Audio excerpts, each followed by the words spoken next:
Do you know many people are having trouble with pairing their Corsair Void RGB Elite wireless headset? Don't worry.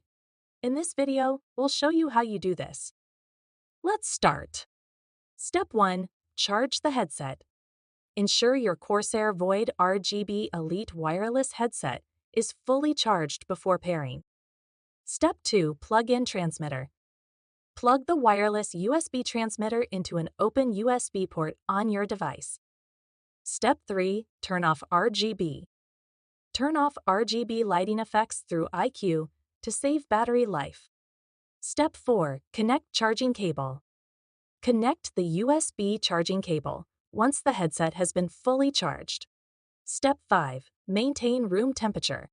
Keep the headset at room temperature for optimal wireless performance. By following these steps, you should now have successfully paired your Corsair Void RGB Elite wireless headset. Still need help? Visit our website for the complete manual. There you will also find questions and answers from other Corsair users. Did you find this video helpful? By subscribing, you help us continue to answer users' questions. So, subscribe to our channel. Thanks for watching, and see you in the next video.